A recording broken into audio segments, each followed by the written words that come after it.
খাওয়া দাওয়ার পর চলে এসেছি স্নো ওয়ার্ল্ডে খেলার জন্য। স্নোফল হয় ভেবেছিলাম ভেতরে, বাট না, বরফগুলো তো শুধু নিচেই আছে। তো ভেতরে কীরকম দেখতে সবটা তো তোমাদের সঙ্গে এই ভিডিওতে শেয়ার করব। তো চলো, আর সবার আগে আমরা এদিকে ড্রেসগুলো পরে নিয়েছি, শুগুলো পরে নিয়েছি, যাতে ভেতরে গেলে সেরকম একটা ঠান্ডা না লাগে। কিন্তু নাক দিয়ে মুখ দিয়ে তো ঠান্ডা ভাবটা যাচ্ছিলো, যেই কারণে শীত কিন্তু করছিলই, প্রচুর ঠান্ডা লাগছিল। তো এই যে এই গেটটা খুলে ভেতরে গেলেই কিন্তু আমরা সুন্দর বরফ দিয়ে খেলতে পারবো। তো প্রথমে বাইরে থেকে বুঝতে পারছিলাম না, তখন দরজাটা খুলে দিল, ওয়াও কি সুন্দর লাগছিল দেখতে। আর তোমরা কে কে এখানে এসেছো, এটা হচ্ছে আলিপুরে, কমেন্টে জানিও। আমি প্রথমবার আসলাম, মানে আমি সেকেন্ড টাইম এসেছি, কিন্তু এই বরফে আজকে প্রথমবার আসলাম। যখন আমরা এসেছিলাম তখন এটা ছিল, কিন্তু আমরা আসিনি। আর রিসেন্ট হচ্ছে গ্লাস টাওয়ারটা হয়েছে, তাই জন্য আর কি আসা। আর যখন আমরা এসেছিলাম তখন গ্লাস টাওয়ারটা হয়েছিল না।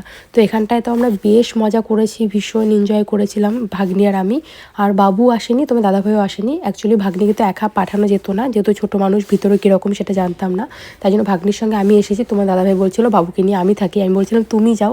কিন্তু ও ভাবে যে মানে সবসময় ভালো জিনিসটা ও আমাকে ফিল করাতে চায়, ভালো জিনিসটা আমাকে খাওয়াতে চায়, মানে সবসময় ও আমাকে ভালো রাখার কথা ভাবে, আমার খুশির কথা ভাবে, তাই ও আমাকেই পাঠিয়েছে।